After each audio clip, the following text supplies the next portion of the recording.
Já parou para pensar como a educação financeira na infância pode moldar os empreendedores do amanhã? Prepare-se para uma jornada fascinante sobre como as bases financeiras na infância podem ser a chave para desbloquear o potencial empreendedor das nossas crianças. Preparado para mais um episódio transformador? Vamos lá!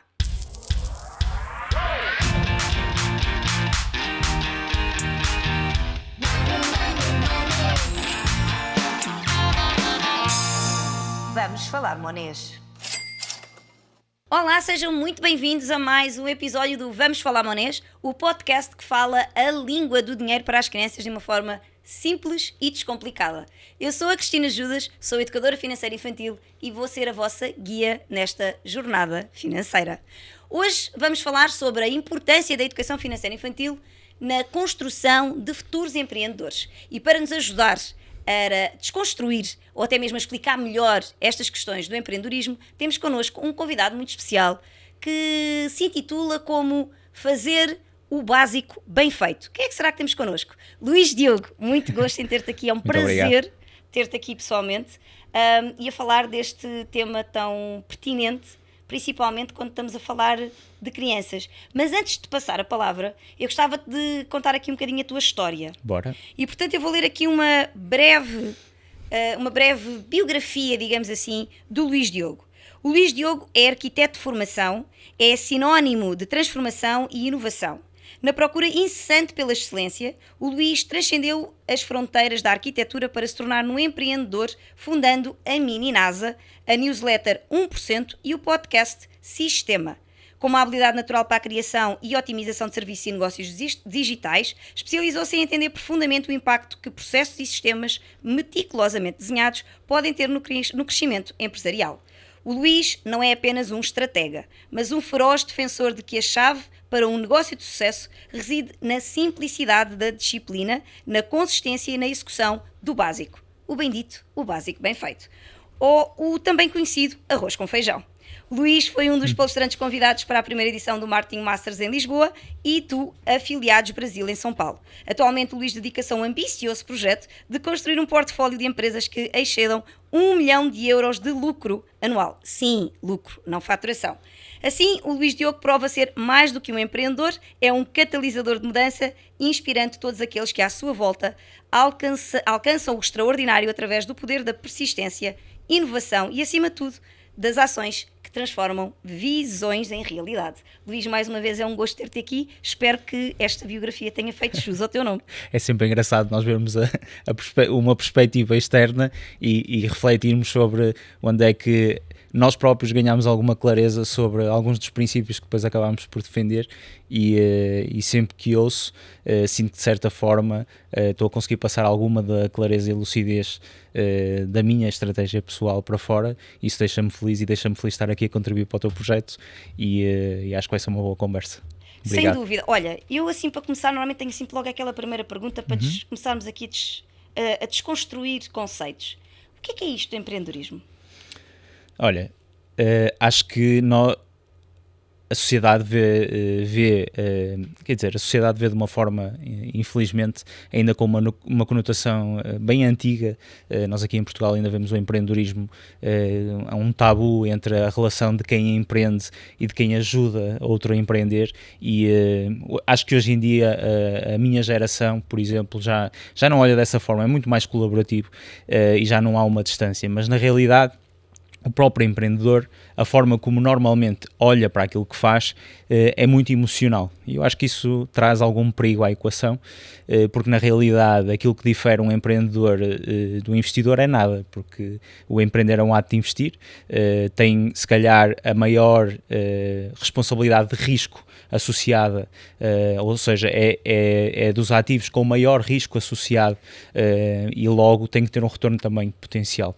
É arriscado, é difícil é muito imprevisto, ninguém nos ensina a empreender, não é? É uma coisa que nós temos que ir descobrindo, mas no meio disso tudo assumimos uma série de responsabilidades, muitas delas de forma até inconsciente, acho que até a própria inconsciência é que nos permite até progredir, mas tem que ter um potencial retorno. E quando nós colocamos o lado emocional, que é aquilo que eu sinto que é uma grande dificuldade, e foi uma grande dificuldade da minha jornada, entender o lado mais objetivo, o lado mais básico daquilo que é o ato de empreender. Quando nós separamos estas duas coisas, os resultados começam a acontecer, porque as nossas decisões são muito mais fundamentadas, muito mais tranquilas até, e conseguimos entender que além do empreendedorismo existe a nossa vida e que na realidade uma empresa deve ter uma causa e efeito direta na nossa vida. Nós empreendemos pela liberdade que isso nos possa trazer de escolha, mas também pela capacidade financeira que pode trazer à nossa vida, aos nossos filhos, a toda a nossa família, e no fim do dia isso também conta, não é? E sobretudo para quem tem esse pilar da família como um pilar central, que é o meu caso, essa é a razão pela qual eu empreendo, e é pelo menos a lógica que eu tento trazer, de podermos fazer aquilo que somos apaixonados, nunca descurando o princípio elementar do negócio, que é gerar retorno. Perfeito. Diogo, nós temos aqui, quando falamos de empreendedorismo, existem assim duas grandes correntes, diria eu.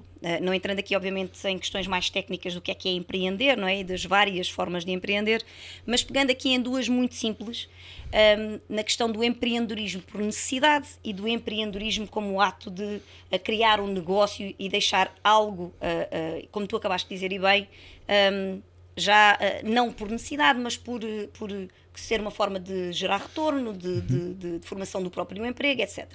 Que são dois conceitos completamente distintos, não é? Mas que temos exemplos na sociedade e no mundo, não propriamente em Portugal, porque não somos realmente um país que promova o empreendedorismo, mas temos aqui dois exemplos e nem vou usar Portugal, vou utilizar os Estados Unidos e Brasil, onde temos claramente norte da Europa, norte da América, onde se estimula muito o empreendedorismo enquanto criação e geração de valores para a sociedade e para o mundo, nesta perspectiva mais que tu trazes, e depois temos, que não quer dizer que também não gere valor e que também não agregue, mas um empreendedorismo mais no sul da América Latina, onde estamos a falar muito mais do empreendedorismo por necessidade. Mas que são dois grandes, falando aqui mais especificamente dos Estados Unidos e Brasil, estamos a falar aqui de dois países onde o empreendedorismo é muito forte, mas com dois conceitos muito, muito distintos. O que é que os une? Aquilo que os une é algo que inconscientemente os dois estão a fazer. Só é possível gerar valor, e olhando para o lado do norte da América, se nós estivermos a servir alguém e essa pessoa quiser ser servido, e basicamente está a dar uma moeda de troca em função desse ato, que é exatamente a mesma razão pela qual quem quer sobreviver age, não é? Está a ajudar alguém e em função disso recebe uma moeda de troca. O princípio elementar é exatamente o mesmo, e acho que isso é o que os une. Eles estão a fazer exatamente a mesma coisa, estão a trocar tempo, ou estão a trocar alguma matéria que supostamente é percepcionada de valor do outro lado, seja comprar um pão ou comprar um edifício, e há uma moeda de troca proporcional a essa tal percepção de valor, que é diferente do valor que aquilo efetivamente tem. E eu acho que isso é o que os une. Aquilo que os separa acaba por ser a própria educação financeira, com que cada um vê o veículo que é um negócio. Ou seja, enquanto que de um lado há uma literacia financeira de entender que um negócio é talvez o maior ou o veículo mais rápido para gerar riqueza, e há essa lucidez. Do outro lado há uma dificuldade em compreender e olhar para ele como isso, como um veículo, e acaba por ser só um elemento que eles usam no dia-a-dia para sobreviver, mas na realidade assumem a mesma responsabilidade, estão a construir exatamente a mesma coisa, é só uma questão de inconsciência, ou neste caso de iliteracia financeira. E isso pega muito com aquilo que tu tentas trazer para dentro do empreendedorismo, não é? Que é a questão dos processos, a questão dos procedimentos, da questão da gestão, que eu também julgo que seja aquilo que também diferencia muito aquilo que são estes dois tipos de empreendedorismo, não é? E que nós também acabamos por trazer muito, e que também existe muito em Portugal, que é nós nunca vermos o empreendedorismo como um negócio. E começamos todos por empreender, como tu disseste e bem, e foi o teu percurso, de forma muito, muito empírica e muito pelo sentimento, não é? Muito instintiva, digamos assim. e não tão estruturada como deveria ser logo desde o início quando nós pensamos no negócio. Tu tentas trazer muito isso quando trabalhas os teus mentorados, os teus cursos. Qual é que é a grande diferença para as pessoas perceberem qual é a diferença de nós pensarmos num negócio, mesmo que ele seja pequenino? Eu costumo dizer que nós devemos pensar os negócios sejam do zero, logo como se fossem grandes empresas. E isso não quer dizer que sejam processos complexos e complicados, mas que deveriam ser pensados como se fossem amanhã futuras grandes multinacionais. Porquê é que isto deveria ser assim? Ou estou completamente errada? Eu acho que o ato falando da minha jornada, dando a minha jornada como exemplo, aquilo que me custou a entender, que eu acho que é transversal na maioria das pessoas que empreende, sobretudo que empreende na minha altura, onde eu claramente, instintivamente, o lado mais criativo, liberdade de escolha sempre esteve presente. Logo, havia claramente uma indicação para eu querer criar algo meu, querer criar algo do zero, querer ver a ser construído. Aquilo que me custou a entender foi que dinheiro, que é o princípio elementar, é um resultado mensurável do negócio. Dinheiro não se faz do lado da inovação, dinheiro faz-se na repetição. E isto custou muito tempo, muitos anos a entender. Ou seja, a minha procura, eu utilizei o negócio como um instrumento, como se fosse uma prancheta vazia onde eu pudesse dar asos à minha criatividade. E isto não é uma forma muito inteligente de encarar um negócio, porque na realidade um negócio trata-se de repetir uma fórmula que resulta no tempo, e não tanto de utilizá-lo como um veículo para descobrir milhares de fórmulas. E eu acho que esta falta de percepção é aquilo que diferencia, por exemplo, quem já empreendeu com sucesso uma vez e vai empreender a segunda vez. Aquilo que se foca é muito mais em minimizar o risco, ou seja, como é que eu utilizo as capacidades que eu já tenho para criar valor e conseguir replicar esse valor em escala. E isto é uma equação muito diferente de alguém que está a empreender pela primeira vez, que é como é que eu consigo mudar o mundo com aquilo que estou a fazer, não sei o que estou a fazer, quero fazer várias coisas, sou estimulado por tudo e digo que sim a muitas coisas. Então acho que o sim e o não é aquilo que diferencia claramente essas duas formas de testar nos negócios. Quem entende como fazer dinheiro dá muitos mais nãos do que quem ainda está nessa fase. Ou aprender a dizer que não é aquilo que diferencia claramente uma mudança de mindset, porque a partir desse momento tu olhas para cada sim que dás como um custo de oportunidade e não como uma potencial retorno que possa estar aqui. E até porque surge muito durante a construção do negócio, as oportunidades vão surgindo e a gente costuma dizer que até começamos a ver muito mais oportunidades do que víamos, não é? A gente parece que começamos a ver oportunidades em tudo é uma oportunidade. E depois parece que ficamos lá, está com as lentes meias embaciadas, será que o caminho devia ser por aqui, não por ali? E a questão de manter o foco, não é? De manter às vezes aqui a questão de manter o foco não quer dizer estar a dar murros em pontas de faca, não é? É manter o foco no sentido de estar a perceber que aquilo que estamos a fazer faz sentido e está a dar resultado e, portanto, insistir, porque efetivamente estamos a ter a percepção de que estamos a gerar valor e está a criar resultado. Pode não ser logo magnífico, mas a questão da persistência que tu também tanto falas. Mas tu trouxeste aí uma coisa que eu acho muito interessante, e que realmente também, quando falamos de empreendedorismo, eu ouço muitas vezes, que é associar-se muitas vezes a questão do empreendedorismo à criatividade máxima, não é? Que é empreender, é fazer algo inovador e que não existe. Obviamente pode ter essa componente, não é? Mas também pode não ser. Pode, pura e simplesmente, nós ser muitas vezes, eu costumo dar o exemplo às vezes quando a Starbucks começou a vir para Portugal, que nem é assim há tantos anos, mas quando começámos a trazer os franchisings para Portugal, na prática nós replicámos um modelo de negócio que já tinha sucesso noutros países para pessoas cá poderem empreender em cima de negócios já testados e isto também é empreender. Super, aliás, é das formas mais inteligentes de empreender, porque minimizamos o risco de ter de descobrir todos esses processos, todos esses sistemas que têm que funcionar para um negócio poder ser replicável e escalável, não é? Se eu quero replicar uma receita de um bolo e em vez de vender esse bolo, se sou eu que faço o bolo, eu faço o bolo uma vez, vendo o bolo, tudo certo. A seguir, bem mais 3 encomendas, eu se calhar num dia consigo fazer 3 bolos, eu faço esse bolo, entrego o bolo, tudo certo. A partir do momento onde eu entendo que gostava de ter pessoas a ajudar, gostava de, em vez de vender 3 bolos, vender 30 bolos por dia, 300 bolos por dia, eu não posso fazer todos esses bolos e estar todos os dias a inventar uma receita. Então eu não só tenho que entender qual a forma mais eficiente de fazer aquele bolo, tenho que organizar todas as pessoas envolvidas passo por passo para produzir o máximo número de bolos possível, porque isso está ligado diretamente com a rentabilidade de cada pessoa que está dentro daquela padaria a fazer esse bolo. Como tenho também depois de ter a responsabilidade de listar todos os ingredientes que eu preciso, todos os processos que eu preciso, tudo isso é sistematização da mesma receita. Nós inventámos uma vez o bolo, não é? Inventámos uma vez a receita do bolo, simplesmente criámos um bolo tão bom, tão bom, tão bom, e aqui a qualidade é um pilar fundamental, dedicamos tanta energia a criar uma receita tão boa, tão boa, tão boa, que é isso que faz com que existam 300 pessoas que o queiram comprar. Então nós misturamos, passamos muito mais tempo a colocar energias na criação de 300 receitas diferentes, em vez de pegar nessa energia toda em fazer a receita que 300 pessoas querem. Agora, isso também leva aqui a outra questão, antes de passarmos aqui, o guião das perguntas já vai. A gente já volta ao guião das perguntas. Mas isso leva-me aqui a outra questão interessante, que acaba por ser um contrassenso àquilo que acabámos mesmo agora de falar, que é o quê? Sim, senhora, nós temos que investir onde temos mais resultado e, portanto, tentar replicar e escalar aquilo onde temos mais resultado, mas isso não quer dizer também que não exista uma parte de inovação, onde nós podemos estar constantemente à procura de fazer algo diferente ou novo dentro de uma mesma área de negócio, não é? Portanto, a bendita da receita, que nós podemos estar a vender o bolo que tem sucesso e que 300 mil pessoas querem, mas isso não quer dizer que, paralelamente, não possa haver uma parte do capital agregado desta empresa ou da massa cinzenta da empresa que esteja a desenvolver outros produtos, outros bolos, outras receitas. Porquê é que eu estou a fazer esta questão?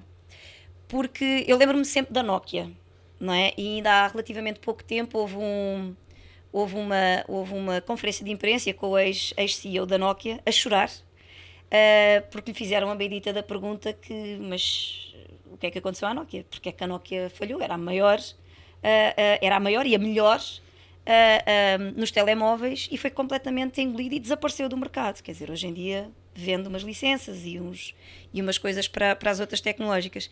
E ele a chorar, com lágrimas na cara, a dizer que nós não fizemos nada errado, nós não falhámos em nada e o problema foi exatamente esse, porque nós repetimos brilhantemente sempre a mesma coisa que estava a dar certo, sem nunca nos termos preocupado em tentar inovar em nada.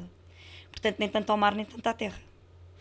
Correto. Aliás, eu acho que o ato criativo, quando nós o colocamos no mesmo desafio, acaba por ser sempre muito mais criativo, ou seja, a lógica de se eu dedicar 100% da minha energia a evoluir a forma como eu resolvo determinado problema, porque é isso que toda a gente faz, não é? Uma empresa de telemóveis resolve o problema da comunicação. Nós todos resolvemos um problema. Quanto mais tempo eu passar a resolver aquele problema, em vez de me desfocar em múltiplas setas e em múltiplos problemas, mais inovação eu vou ter que ter. Porque mais eu vou questionar as pequenas características que tem a forma como nós resolvemos aquilo. E se eu efetivamente tiver o princípio de que é sempre possível melhorar, se eu tiver essa postura para com o produto que eu estou a fazer, o produto vai ser bom por si só, não existe como concorrer com isso. E eu acho que nós nos habituamos ao conforto de vender mediocridade, sobretudo aqui no nosso país, e não existe desenvolvimento, não existe a procura de novas versões. Aliás, os softwares têm muito esta política de irem evoluindo e lançarem diferentes versões. E olho, por exemplo, para os serviços, olho para outras áreas que deviam aplicar exatamente o mesmo princípio e não o fazem. Eu acho que estão a perder, primeiro, um entusiasmo muito grande de repensar os mesmos problemas, lá está, isso traz o desafio da criatividade, como é que vai ser daqui a 6 meses, como é que vai ser daqui a 12 meses o mesmo problema. E é muito mais confortável e fácil, e se calhar é por isso que mais gente faz, porque eu acho que é muito mais fácil nós cedermos à novidade de ir resolver outros problemas e descurarmos aquele só porque resulta, descuramos a nossa energia. Então eu acho que uma empresa tem que estar sempre a inovar, mas o cuidado a ter aqui é inovar, não é só descobrir outras áreas, descobrir outros verticais, descobrir um foguetão novo. Não? É isso, é muito mais nós olharmos para o mesmo problema que nós temos e como é que o podemos fazer melhor, como é que podemos colocar o cliente verdadeiramente no centro daquilo que nós fazemos, e se nós tivermos, se trabalharmos o valor daquilo que entregamos e o valor percepcionado daquilo que nós entregamos, que é só isto que na realidade o negócio precisa de fazer, e o fizermos continuamente de forma obcecada, até ouvindo às vezes até o cliente daquilo que resulta e daquilo que não não resulta, não há por que parar o comboio está sempre em evolução, e acho que isso de certa forma é aquilo que nos permite colocar no futuro de forma muito mais salvaguardada numa posição desleal até para com a concorrência. É quem tem a capacidade de colocar essa energia, ao final de alguns anos diferencia uma empresa de outra. É impossível não diferenciar porque a inovação é enorme. Falávamos há pouco da mini NASA. Nós, este último ano, nós temos apenas um produto. Neste último ano fizemos 50 atualizações ao nosso produto, e isso tem a ver com uma cultura que eu já trago, obviamente, de outras jornadas, mas é uma cultura da própria equipa se auto-questionar, que é muito mais acelerada do próprio feedback que nós recebemos dos clientes, porque eles são os mais desconfortáveis para com a solução que têm. E essa é a cultura que eu sinto que falta ao empreendedorismo, e que falta a mais empreendedores, só que é chato estar a resolver o mesmo problema, é desafiante para connosco chegar todos os dias e ter a mesma pergunta para responder, mas faz parte. Isso é que eu olho muito para a área da investigação. Muitos deles vivem uma vida inteira só para responder a uma pergunta. Uma vida inteira. Uma pergunta. Literalmente. 30 anos de investigação para responder a uma pergunta, e às vezes só conseguem responder a metade, e às vezes 10%.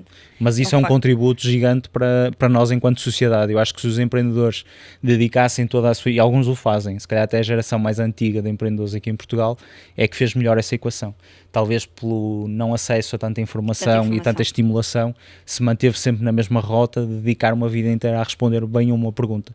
E é por isso que criaram sucesso, é por isso que criaram património, é por isso que têm uma boa solução, porque se calhar não houve mais ninguém a pensar tanto tempo sobre a mesma coisa. E eu acho que se nós vivêssemos bem com o empreendedorismo que responde a uma pergunta, todos nós teríamos muitas perguntas para responder e todos nós beneficiaríamos de melhores respostas enquanto sociedade. Excelente. Bom, voltando aqui ao nosso roteiro, o que é que eu gostava de perguntar? O que é que tu achas, ou quais é que para ti são as características principais que um futuro empreendedor deveria desenvolver desde a infância? Claro que isto tem sempre a ver com a nossa própria característica, digo eu, enquanto empreendedor.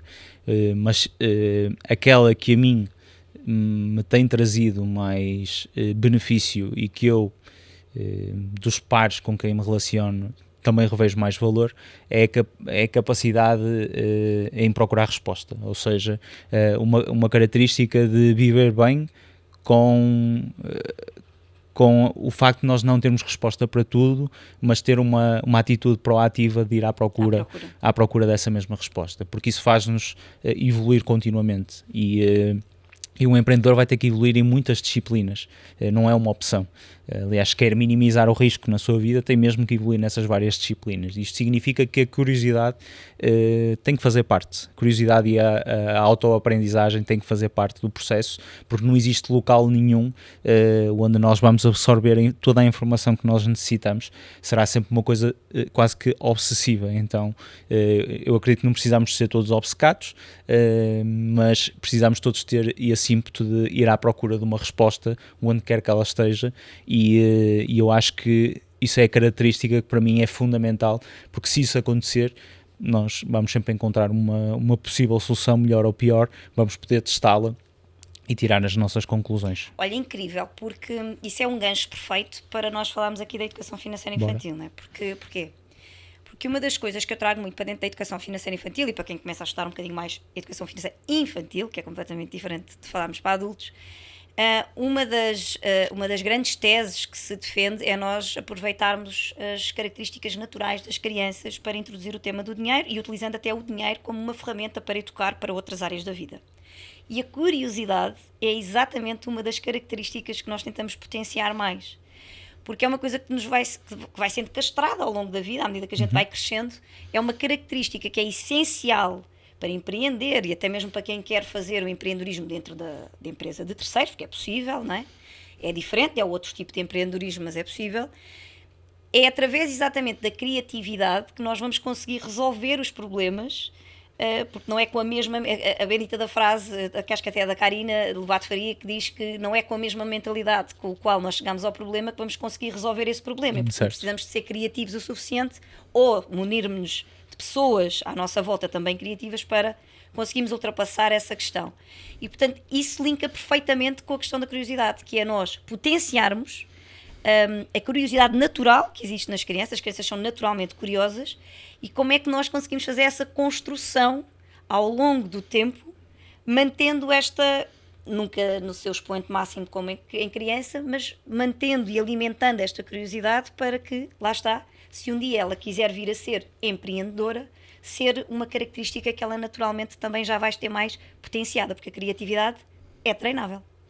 Certo, 100%. Aliás, eu vivi grande parte da minha jornada numa área mesmo artística, de formação, e altamente criativa. E Eu adoro, por sinal, ainda há pouco falei da arquitetura. Sim, arquitetura, estudei artes, sempre tive uma relação, e eu acho inacreditável como é que a nível de educação eu tive períodos da minha vida, mesmo assim, não é grande parte, todas as minhas escolhas foram sempre pelo lado mais criativo daquilo que eu fazia, e mesmo assim eu consegui ter anos da minha vida de formação e educação onde eu nunca tive que lidar com uma folha em branco. Eu acho isto inacreditável. Nós não só vamos perdendo, nós literalmente impomos que há ali um espaço temporal na nossa educação onde desaparece completamente esse confronto com a folha em branco, porque se pensarmos, o confronto com a folha em branco traz-nos a paciência, porque é preciso paciência para enfrentar, e traz-nos a criatividade, porque depois é preciso aprender a enfrentar esse desconforto e ultrapassá-lo com o que quer que seja que sai dali.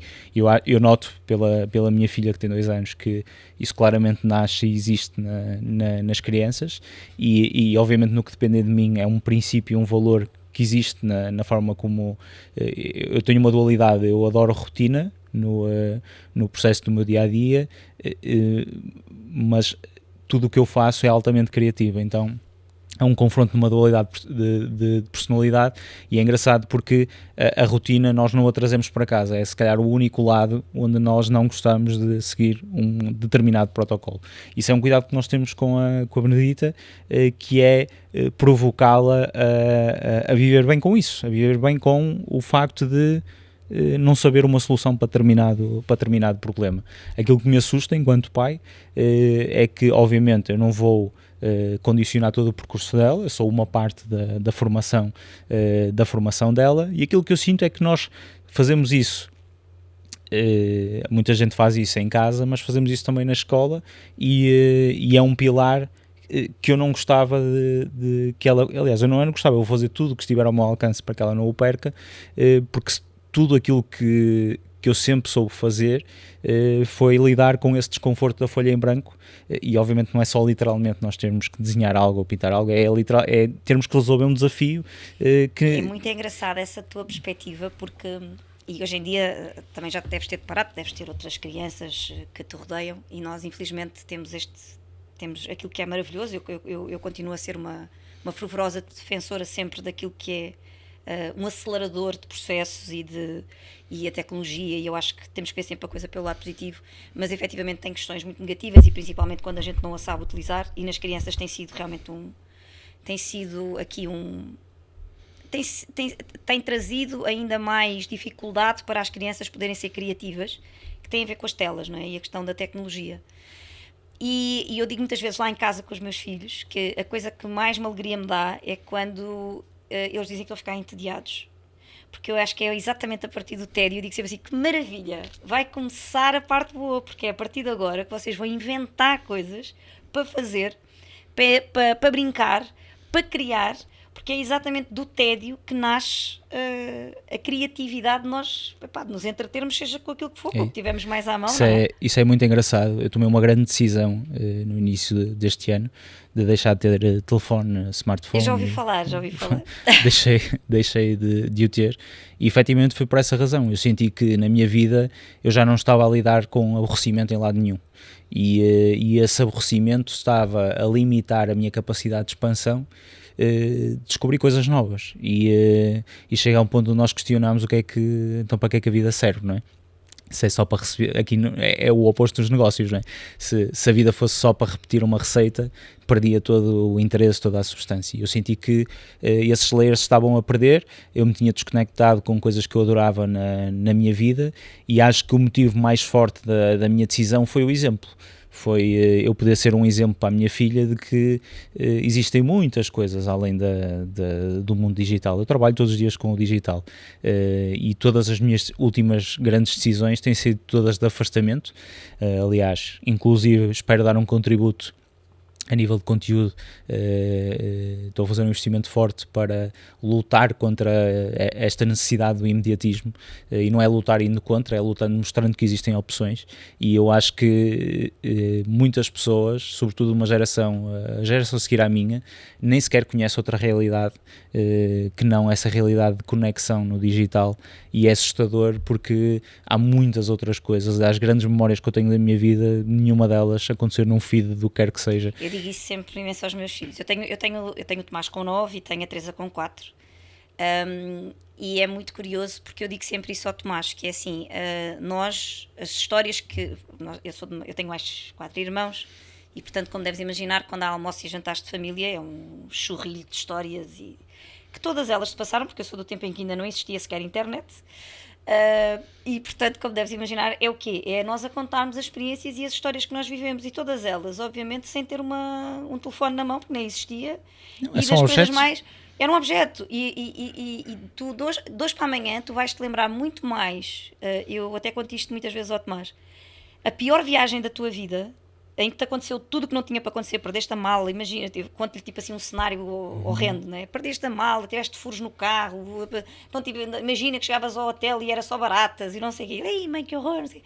Mas isso vai ser a história que tu mais vezes vais contar, se calhar um dia à mesa, a rir-te, de gargalhada, mas que vai ser aquela que te vai marcar mais, porque na realidade vão ser essas as histórias e as vivências, aquilo que nós experienciamos conta sempre 10 vezes mais do que qualquer story, post, vídeo que a gente possa consumir Mas a grande dificuldade, eu 100% de acordo com isso, e acho que e esse é o meu maior receio, é que a minha filha viva numa sociedade onde nem sequer se questione isso, porque a grande questão é, será que nós estamos preparados para não só dizer aos nossos filhos como é que era, mas nós próprios cedermos em alguma parte do nosso dia aos nossos próprios hábitos e mostrar-lhes como é que é.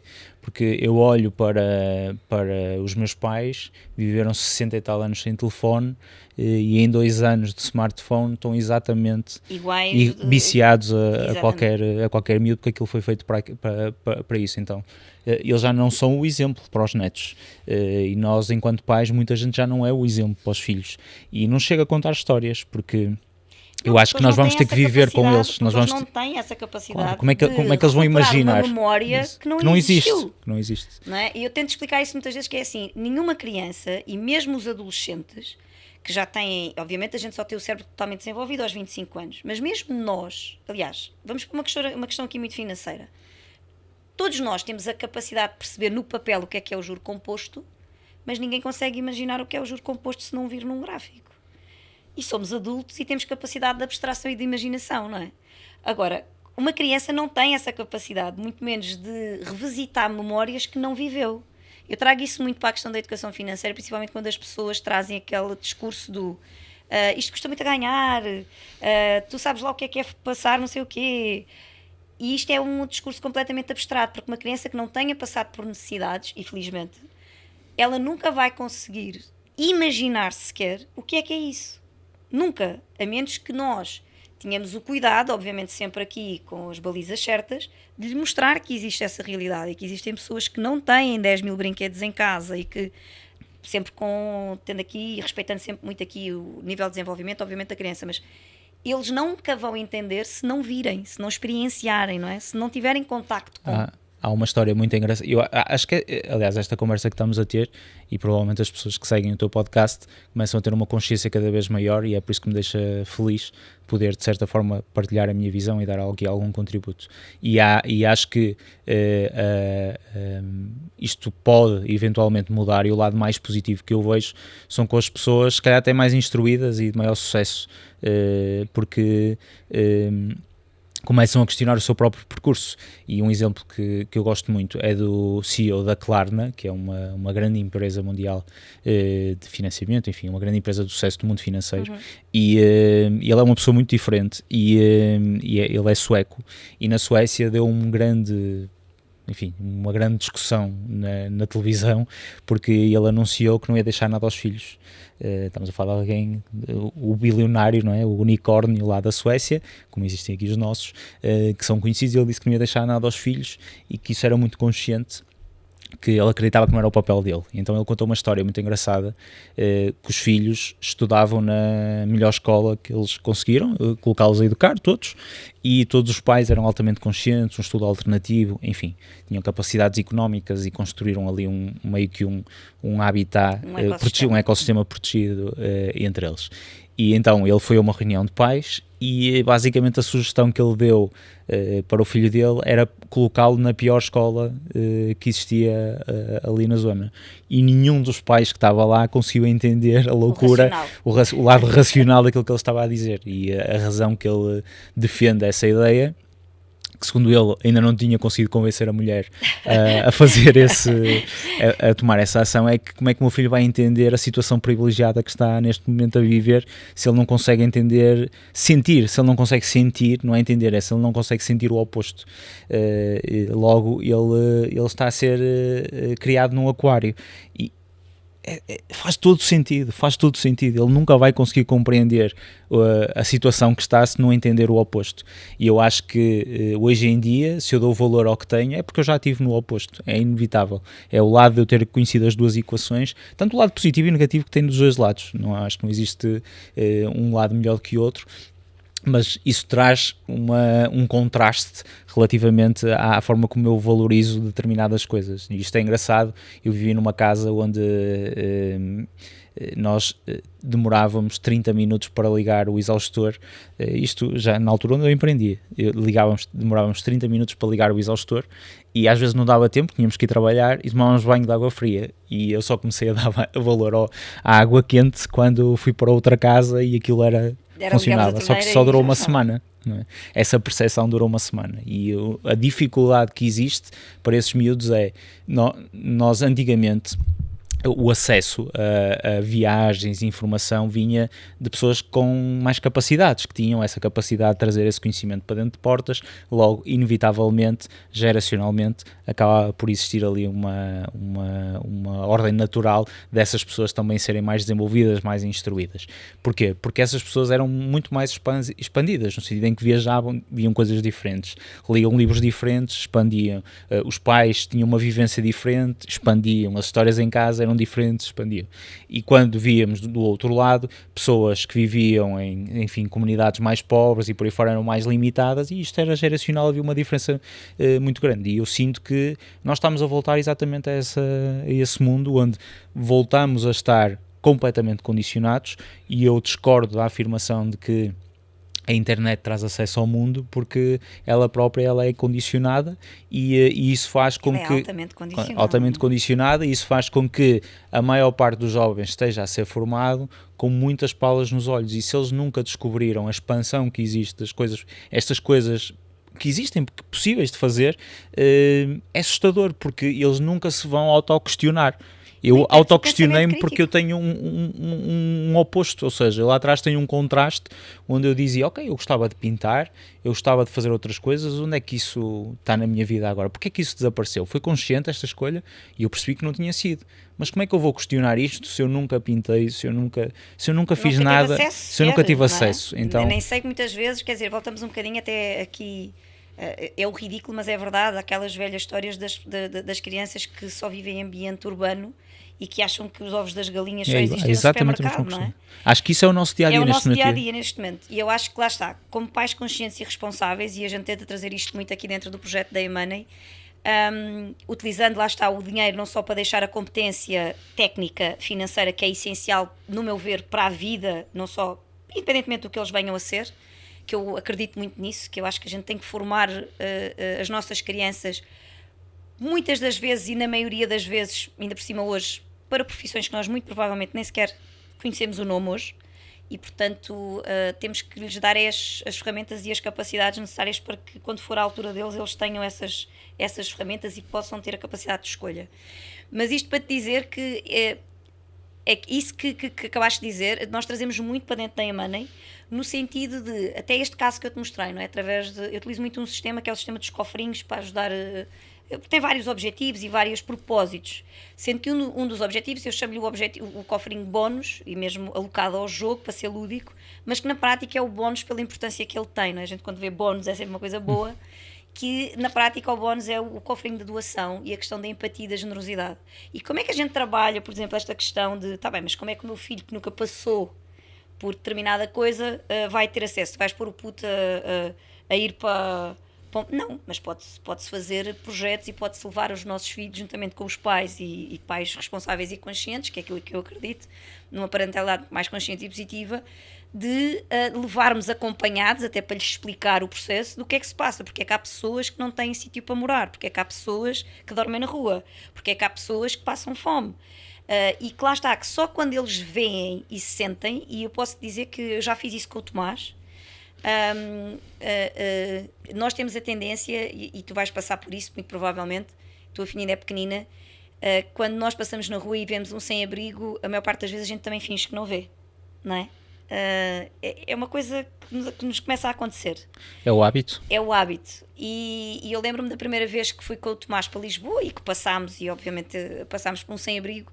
O Tomás parou e perguntou-me: mãe, mas porquê é que esta pessoa está aqui deitada e cartões e pronto, e eu dei por mim a dizer assim, calma, porque já ia naquela coisa do acelerar, não é? Tipo, Tomás, deixa, e eu de repente disse, não, é o momento certo, lá está, a aproveitar todas as oportunidades da vida para nós podermos educar conscientemente os nossos filhos. Assim, olha filho, lembras-te quando a mãe te fala de que quando nós temos o cofrinho da doação e que às vezes é preciso nós doarmos para pessoas que não têm as mesmas coisas, o mesmo conforto que nós temos em casa, isto é um caso, esta pessoa não tem onde dormir a não ser na rua. As roupas que ele tem são roupas que se calhar muitas das vezes até fomos nós se calhar que demos. E eu percebi naquele momento que o Tomás materializou pela primeira vez o objetivo daquele cofrinho. Visualizou o objetivo. Porquê? Porque ele até lá estava sempre disposto a doar tempo, que já não era mau, portanto na recolha de praia, limpeza, etc. Mas ainda não doava dinheiro. Ele ainda não queria tirar do dinheiro que ele faz a repartição dele, ainda não retirava às vezes, mas ainda não era uma coisa consistente. E a partir daquele dia, o Tomás, consistentemente, todas as semanas, ele mete-se uma moeda, 2 meses, o que for, o que ele achar, no cofrinho da doação. Porque ele, naquele momento, ele materializou aquilo que, lá está, que a gente repetidamente diz, mas que ele não experienciou. Portanto, só para dar aqui um exemplo de como é que isto que nós estamos aqui a falar e como é que isto se cruza tudo com a educação financeira, ou como é que também lá está o dinheiro pode ser mais uma ferramenta para nós educarmos os nossos filhos, não só para a área financeira, mas também para outras competências que vão ser importantes. Luís, falando aqui, já falámos aqui um bocadinho da questão do digital, e é uma área que tu obviamente trabalhas e todos os dias. Como é que tu vês este futuro do empreendedorismo digital? E quais é que achas que são as tendências que acreditas que vão ser mais impactantes nos próximos anos? Obviamente sem falarmos aqui na IA, que a gente já sabe que vai ser, que vai ditar muita coisa. É sim, obviamente que é uma mudança que já mudou praticamente todos os negócios e vai continuar a acelerar. Eu acho que uma mudança grande de comportamento é a velocidade. Acho que se há alguma coisa que alterou verdadeiramente é a velocidade que vai aumentar e vai ser cada vez mais difícil um negócio se manter igual durante tanto tempo como se mantinha, e esse tipo de estruturas tem os dias contados. É muito difícil isso acontecer, porque a mudança é muito rápida, a informação circula muito rápido e isso vai ser inevitável. Está toda a gente preocupada com a mudança da inteligência artificial, quando na realidade acho que ninguém está preparado para a velocidade, e eu noto isso estando 6 meses desligado de determinada área, é inacreditável a quantidade de inovação, velocidade de adaptação que eu tenho que voltar a entregar àquilo para conseguir acompanhar. E a velocidade traz um lado desleal a praticamente todos os negócios, e basta só estar atento a essa oportunidade para nos conseguirmos colocar muito rapidamente numa posição desleal face à nossa concorrência. E eu acho que o digital agregado e a tecnologia, sobretudo mais de acesso digital, traz essa velocidade que permite tudo. Permite, por exemplo, minimizar a dependência que nós temos de pessoas. Ou seja, hoje em dia acho que as pessoas vão sendo cada vez mais alocadas para tarefas mais de decisão. Acho que cada vez mais a importância de aprender a decidir bem vai ter um impacto naquilo que é o percurso profissional das pessoas, porque é isso que nós maioritariamente vamos estar a fazer, porque hoje muito rapidamente nós conseguimos executar algo que demorava, sei lá, 1 hora, conseguimos executá-lo em 10 minutos e certamente vamos conseguir executar em 1, porque estamos associados a essa informação e tecnologia que afeta todos os negócios. Eu acho que a velocidade, obviamente que a inteligência artificial também vem mudar muita coisa, e a especialização, acho que a especialização vai ser fundamental. Se até agora nós agregávamos talento nas grandes empresas, eu acho que vamos ver o sentido inverso, ou seja, acho que vamos ver cada vez mais pessoas talentosas em coisas muito específicas a colaborarem com várias empresas. Então eu vejo um futuro onde o lado profissional vai ser muito desintegrado, porque se olharmos para os princípios de valor que nós valorizamos enquanto sociedade hoje em dia, a liberdade está sempre muito presente. Todos nós falamos em liberdade, usamos o financeiro para falar em liberdade financeira, liberdade de escolha. Ou seja, quanto mais informação nós temos, mais liberdade de escolha nós vamos querer ter, é uma ordem natural das coisas, e hoje a informação flui para quem quer, logo há muito mais pessoas aptas a isso. Isto significa que nós, se tivermos um talento único ou o desenvolvermos, porque nós, longe de nós temos que nascer com ele, se o desenvolvermos, nós vamos agregar muito valor numa coisa altamente específica. Isto significa que nós vamos associar o nosso nome a essa especialização e nós vamos, se calhar, não ter uma função a tempo integral numa empresa, mas poder contribuir em múltiplos projetos. E eu acho que o talento vai ser desintegrado, isto vai trazer um estilo de vida totalmente diferente às pessoas, que vão poder, ao mesmo tempo, colaborar em mais coisas, mas depois também vai trazer a obrigação delas aprenderem a ser autónomas e a poderem gerir o seu empreendedorismo, quase que o eu empreendedor, não é? A pessoa que ela própria é um empresário quase que sem saber. Mas acho que vai ser uma grande oportunidade, por isso é que eu tenho falado um pouco para as pessoas escolherem áreas específicas de desenvolvimento, porque as empresas têm essa necessidade e não justifica nós estarmos a contratar alguém para essa especialidade, mas há valor ali, ou seja, há valor que eu posso pagar e contratar a pessoa para me fazer aquela especialidade, e como eu, muitas outras empresas o podem fazer, e eu acho que vamos viver numa sociedade mais desconstruída naquilo que é a formação de uma empresa normal, e eu acho que isso vai gerar muita oportunidade. E eu vejo, por exemplo, Portugal muito posicionado numa área que é, nós exportamos até agora sempre produto, não é?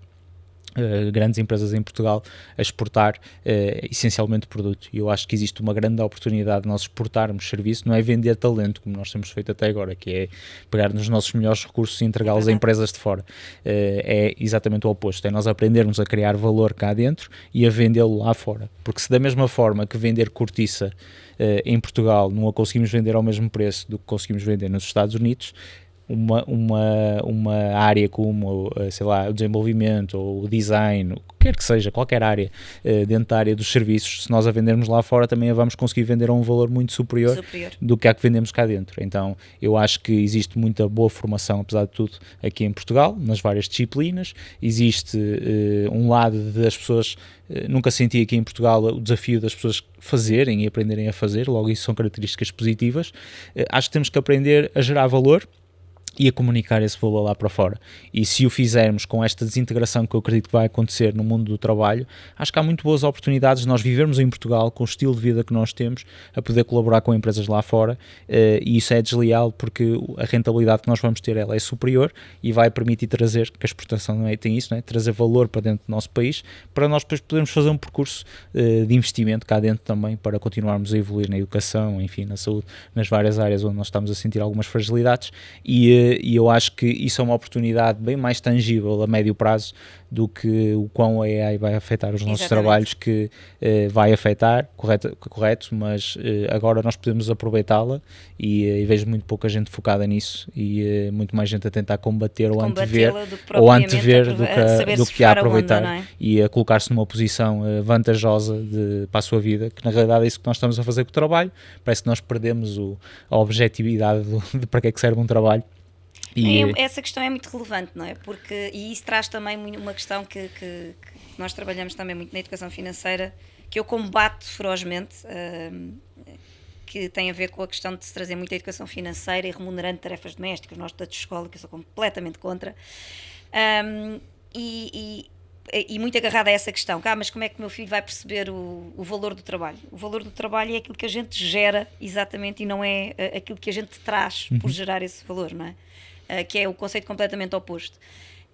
E até luto imenso contra isso, exatamente por isso. Mas tu disseste aí várias coisas que eu achei muito, muito interessantes, nomeadamente todo esse teu contexto na área do digital obriga a competências que, curiosamente, se não forem desenvolvidas exatamente como nós estávamos aqui a falar, dando a oportunidade aos nossos filhos de perceber que há outro mundo para além do digital, eles vão ter muita dificuldade em desenvolvê-las, porque a capacidade de decisão, pensamento crítico e etc. só é possível nós desenvolvermos não estando fixamente a achar que toda a informação que nos cai na tela é verdadeira e que só existe aquela. Exatamente como tu disseste, porque o digital está muito manipulado, o algoritmo é quase o tailor-made, é tailor-made para cada um de nós, e portanto nós só conseguimos, para termos esta capacidade de perceber que isso é assim, temos que entender que existe um outro lado.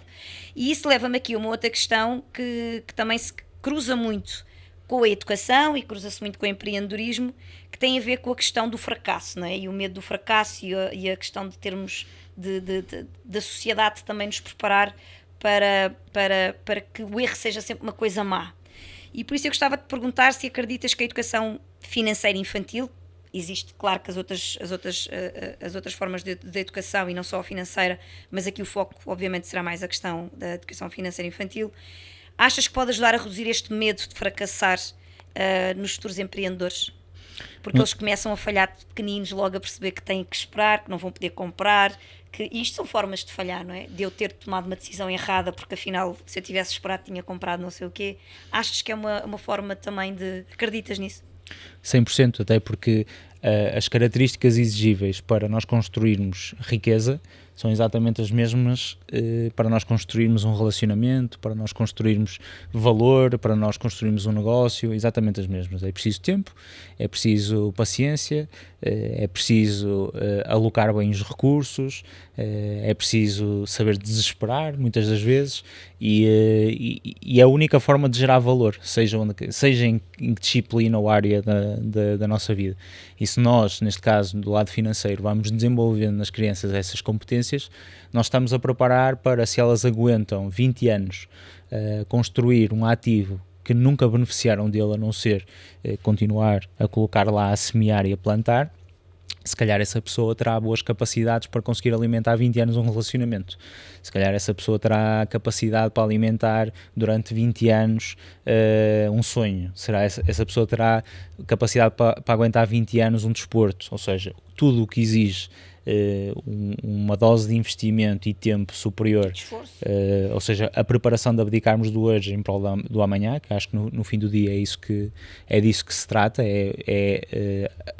afastar o usufruto daquele momento, ou de vários momentos consecutivos no tempo. Isso exige disciplina, e eu acho que isso incutido nas crianças, utilizando os diversos meios, o financeiro e o desporto, enfim, todas as outras áreas de competência, eu acho fundamental.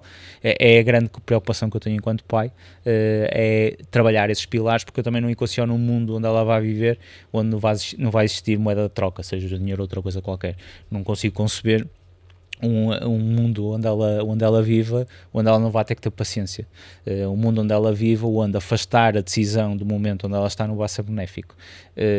isso são princípios elementares e princípios básicos, e eles não estão no dia-a-dia de onde quer que seja, não estão no dia-a-dia, eles vivem numa situação de imediatismo, de usufruto rápido, porque tudo é construído rápido, a percepção de tempo deles é diferente da nossa, e eu acho que nós, enquanto pais, temos dificuldade em entender isto, que a percepção de tempo é muito diferente, e com a percepção de tempo com que eles encaram, e eu noto isto, por exemplo, na contratação de jovens, eu noto a forma como eles encaram, certo ou errada, não tem a ver com isso, mas a forma como eles encaram o sacrifício, e eles não sabem lidar com o sacrifício porque nunca tiveram que lidar. Nunca tiveram que lidar. Estamos nós a falar com a história da experiência, não é? Isso. E eles não têm essa experiência, e eu acho que a questão financeira traz isso desde muito cedo, porque basicamente a única coisa que nós temos que fazer é colocar.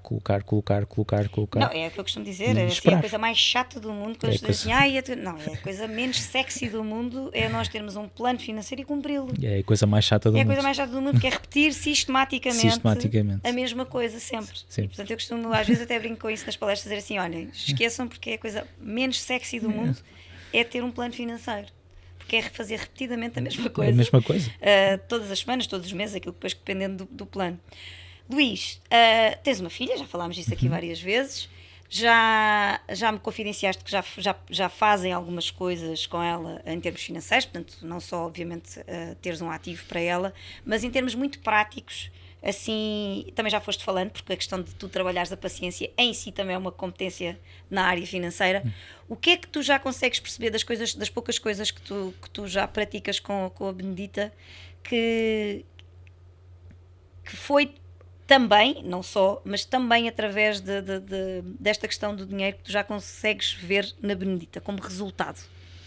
É assim, obviamente a minha filhota, ela tem 2 anos, e a componente cognitiva começou há mais ou menos 1 ano a ser assim mais acentuada. Estamos nas escolhas, ainda estamos na fase muito das escolhas. Das escolhas, e no entanto ela já entendeu que existe a troca, que existe uma moeda de troca. Exato.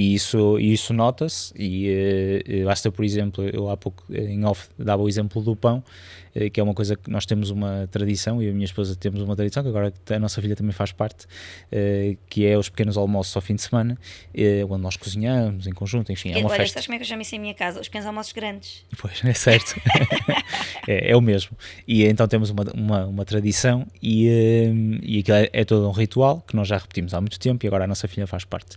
E ela já sabe que esse ritual existe. Então parte desse ritual, primeiro é a paciência de fazer as coisas, não é? Fazer as coisas para depois poder usufruir. No dia a dia não é assim, nós temos ajuda lá em casa, mas ali somos nós que fazemos tudo, e uma das coisas que eu faço é ir ao pão com ela, e ela entende a moeda de troca. A primeira coisa que ela me pergunta é: pá, e o dinheirinho? Então pega no dinheiro e é ela que o leva, é ela que pede o pão, é ela que dá o dinheiro à senhora, a senhora dá-lhe o pão.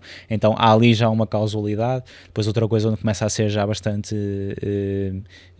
ou seja, o dinheiro começa a ser uma conversa que é preciso desmistificar, e é um desafio, é ela entender que quando não está com os pais, ou quando não está com a mãe, ou quando não está com o pai ou a mãe estão a trabalhar para ganhar dinheirinho. Então começa a ser aqui um desafio, porque ela vê o dinheiro como um impedimento para estar com quem gosta.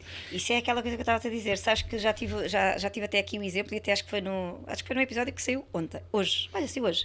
Eu tive aqui como convidada a Priscila Rossi, que ela é uma das grandes autoridades no Brasil de educação financeira infantil, e ela teve um caso que ela contou até aqui no podcast, que tinha exatamente esse problema. Portanto, ela tinha uma mãe que a filha tinha aquela frustração de, pronto, a mãe vai trabalhar, e para a mãe ir trabalhar para ir ganhar o dinheirinho, ela não ficava com a mãe, então era sempre aqui uma moeda de troca. Não é?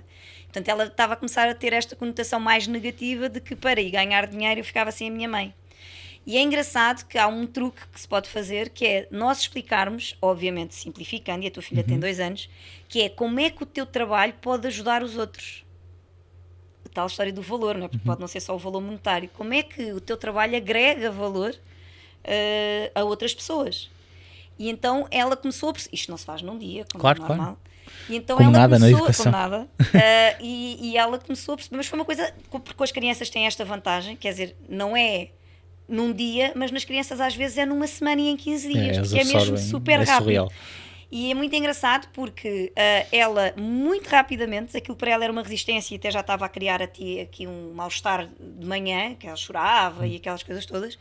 Ela muito rapidamente percebeu o que é que a mãe fazia, porque a mãe depois era enfermeira e ela dizia que ia ajudar as outras pessoas, etc, etc. E então houve um dia que ela disse assim, mamã, vais ter que ir ajudar, já não sei, ela disse lá o nome de não sei quem, e a mãe ficou super feliz porque percebeu que ela pela primeira vez estava, não era contente, mas que percebia porque é que a mãe tinha que sair de casa para ajudar os outros. Portanto, aqui uma maneira de Sim, muitas vezes a Benedita, ela já vai reagindo isso, ela entende que existe uma causalidade, obviamente, que não está com os pais. No caso dela, ela está a aceitar bem, aceita essa separação como uma coisa normal, mas para nós é um desafio, não é? Porque estamos a colocar o dinheiro como uma necessidade. Acho que até é mais um desafio para nós. é mais para nós, para nós em aceitarmos que efetivamente é isso porque que nós estamos a somos fazer. nós que muitas vezes também já trazemos esse discurso que está cá Claro, muito metido na cabeça, não é? E que muitas A vezes educação é uma luta contra nós. Exatamente. E sai-nos completamente que é assim, não, a gente tem que ir ganhar dinheiro. Não, a gente tem que ir fazer o que temos para fazer. Certo. Que no final do dia certo. nos vai dar aqui um retorno financeiro. Mas porquê é que a gente adiciona essa parte à equação? Não precisamos de adicionar, não é? Certo. Vamos simplificar. E eu acho que o lado belo desta competência da educação é nós nunca deixarmos que a imaginação deles, limitar a imaginação deles, eles imaginarem o que é que está a acontecer do outro lado. Por exemplo, minha filha refere-se àquilo que eu faço como o papai é artista. Isto é porque eu não vejo uma necessidade de criar uma rotulação àquilo que nós vamos fazendo, porque a forma como ela vê aquilo que eu faço é sempre divertida, é sempre muito mais divertida do que aquela que eu lhe posso explicar, e ao mesmo tempo ela não olha como um sacrifício, e não é um sacrifício para o meu lado. Eu acho que nós devemos deixar às vezes eles próprios tirarem as equações que eles gostam de... Eu acho incrível porque a Teresa, eu ainda não estou nem a 100%, mas eu acho muita graça porque ela ainda há pouco tempo na escola tiveram que fazer aqueles trabalhinhos e do género, o que é que faz a mãe, o que é que faz... Então, e até, mentira, era o dia do pai, e então era tipo uma prenda onde ela tinha que dizer características do pai, não é? Do género, o que é que faz a mãe, o que é que faz o pai, qual é a cor preferida do pai, E então ela misturava tudo, lá está, porque lá às tantas aquilo é uma confusão, e então ela dizia assim, então o que é que faz o pai? O pai ensina sobre dinheiro. Não tem nada a ver. E então depois nós estávamos a falar com ela em casa assim, mas o pai ensina sobre dinheiro. Mãe, baralhei-me toda, isso és tu, não é? És tu. Pois, porque para eles não existe essa necessidade de rotulação. Exatamente, não existe. Pode ser qualquer coisa. E pronto, eles estão num sistema de ensino que realmente também potencia isto e deixam lá está, a gente chama sorte, mas somos nós que construímos as coisas, não é? Portanto, está num sistema de ensino que potencia também esta criatividade e a corregulação e a autorresponsabilização, portanto, deixam fazer estas coisas, não dizem que está errado, portanto, e aquilo veio e foi entregue ao pai como sendo a prenda do pai, com as características do pai, e está tudo certo. Claro, está tudo certo, na percepção da criança está tudo certo. Olha, foi fantástico, eu gostei imenso deste bocadinho, mas como não podia deixar de ser, eu tenho aqui um quiz final. Bora. E até eu vou-te pedir para tu dares 2 números, vais escolher 2 números, eu vou-te fazer uma pergunta, se tiveres logo resposta tu dás, se não pensas um bocadinho, e depois logo respondes. 2 números de 1 a 10. De 1 a 10? 6 e 9. Então, 6. Qual é a experiência financeira mais memorável que tiveste na infância e como é que ela influenciou a tua visão sobre o dinheiro? Ser memorável não quer dizer que seja positiva. Pode, memorável, que tenhas memória. Eu acho que foi numa frustração e numa conversa desagradável com a minha mãe, que começou com o dinheiro, mas como tudo, tinha muito mais a ver com isso, com a castração de um sonho. Os meus pais viviam e vivem numa sociedade fechada na altura, ou seja, numa aldeia, e nunca tiveram a possibilidade de efetivamente poderem expandir e materializar os seus sonhos, porque financeiramente era sempre tudo muito controlado. E eu fui a primeira geração de confronto dessa geração, e a minha ambição sempre foi grande, e numa altura, sei lá, onde eu acreditava que era andava no 9º ano, 10º ano, mais ou menos, acreditava que efetivamente podia ser aquilo que eu queria. Eu dizia à minha mãe que ia ser grande, vou ser rico, e tu vais ver. E a minha mãe dizia, cala, tu és maluco. E houve uma altura onde eu me chateei seriamente, porque sentia aquilo como uma frustração, mas foi um catalisador muito grande de quase que em grito de revolta, de eu mostrar financeiramente que conseguia, que era possível eu construir essa independência. E passado uns 5 anos eu era 100% independente, e sinto que essa conversa fez acreditar a minha própria mãe que efetivamente quando nós queremos alguma coisa, e aqui o dinheiro tem obviamente um impacto em tudo aquilo que nós fazemos, nós conseguimos, e hoje em dia ela obviamente não vê isso dessa forma, mas ela estava a desenhar as coisas no mapa mundo que ela tinha naquela altura, mas eu também não tinha maturidade para entender isso, e quando existe esse confronto geracional, o dinheiro é sempre um tema muito complicado, porque é efetivamente um limitador, ou no meu caso era um limitador na família, mas às vezes também desbloqueia coisas positivas, e foi um lado positivo que eu consegui canalizar uma coisa que era má, eu não tinha o que queria, para construir aquilo que eu queria, e hoje se calhar vem dessa resiliência. Espetacular. E o 10? Foi o 10 que tu disseste? 9. 9. Há algum mito sobre a educação financeira, neste caso infantil, que tu gostarias de desmentir?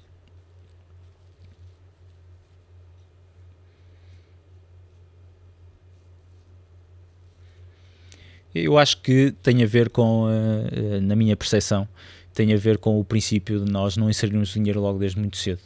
E eu acho que esse é provavelmente, na minha percepção, obviamente, é um erro. A história do dinheiro não é para crianças. Do dinheiro não é para crianças. Acho que é um erro grande, porque da mesma forma que a linguagem tem um papel importantíssimo no desenvolvimento das crianças, o cálculo tem um papel importantíssimo no desenvolvimento das crianças, a paciência, todas estas capacidades que eles têm que desenvolver, que vão estar presentes em todo o lado, o dinheiro vai estar sempre presente. É sempre uma circunstância de confronto, é sempre uma circunstância que pode ser limitadora, é sempre um elemento que existe, é um elemento de troca. Como a comunicação é um elemento de troca de ideias, o dinheiro é um elemento de troca de muitas outras coisas, e eu acho que não ensinar a trabalhar dinheiro é nós construirmos uma pessoa que vai ter que ser independente no mundo, e acho que é esse o nosso papel, que vai ter vai estar manco, vai estar incompleto nas competências que precisa para sobreviver, porque é mesmo essa a palavra. E se nós queremos que os nossos filhos prosperem, a capacidade deles aprenderem a gerar riqueza é fundamental, e começa no princípio de nós acreditarmos, nós próprios acreditarmos, incutirmos isso na criança, de que qualquer pessoa pode gerar de forma muito objetiva, mais objetiva até do que aquilo que as pessoas possam acreditar, riqueza, e não há mal nenhum nisso, até porque é possível ficar rico, e não é a palavra incorreta, fazendo coisas boas. Por isso acho que é a maior falha que eu vejo é desligarem as crianças durante demasiado tempo de uma coisa que eles não vão conseguir viver sem. É o princípio, não é? Que é, eu costumo dizer que o dinheiro é altamente democrático, tenha-se muito ou tenha-se pouco, todos nós vamos ter que lidar com ele, e portanto é uma situação inevitável, é inevitável. Exatamente. É tudo muito lindo, mas depois vamos ao supermercado e não dá para comprar tudo aquilo que nós queremos. Só pelos nossos olhos, ou porque a gente se ri. E saber fazer dinheiro é uma competência, como saber escrever, como saber falar, exatamente, como saber discursar.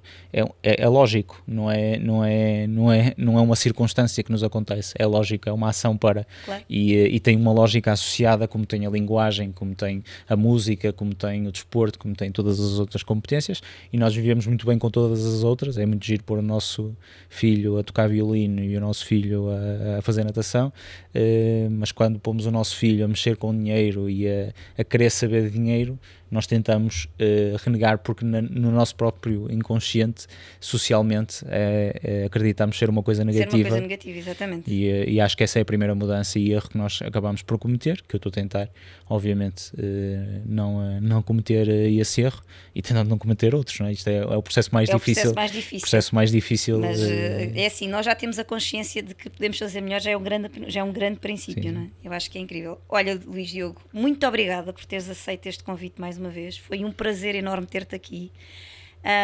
Para mim foi ficámos aqui horas, eu tinha aqui montes de coisas que gostava de falar contigo. Uma mensagem final. Boa. Então, se há alguma coisa que eu estou muito sensibilizado para agora, e que é uma coisa que está sempre no meu foco, eu sinto que nós temos que ter um cuidado, não só enquanto pais, mas enquanto pessoas, de proteger tudo aquilo que nos permite passar um conhecimento de geração para geração. Eu sinto que o conhecimento está em perigo, geracional mesmo, e se há alguma coisa que eu possa deixar aqui como inspiração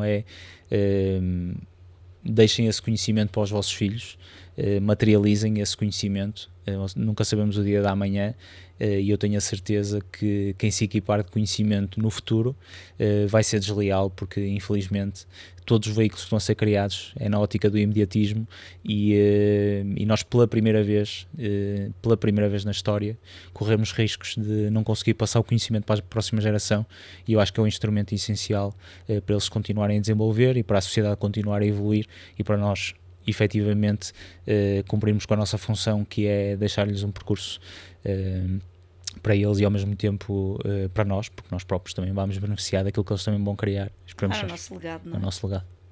Obrigada, Luís, foi um prazer. Boa, foi. Muito obrigado. E assim chegamos ao fim desta segunda temporada do nosso podcast. Espero que tenham encontrado inspiração e conhecimento para iniciar uma jornada de educação financeira com as vossas crianças. O caminho do sucesso começa aí em casa e vocês estão na trajetória certa para proporcionar um futuro financeiro sólido para os vossos filhos. Quero agradecer por nos terem acompanhado e pelo seu compromisso em criar uma base estável para a educação financeira dos seus filhos. No entanto, dizer-vos para ficarem atentos, porque em breve estaremos de volta com a terceira temporada e com muito mais novidades, mais dicas valiosas e convidados sempre muito especiais, para continuarmos esta jornada rumo ao sucesso financeiro familiar. Até lá, continua a construir o caminho da prosperidade da tua família. E lembra-te, o conhecimento é o melhor investimento que podemos oferecer aos nossos filhos. Vemo-nos na próxima temporada.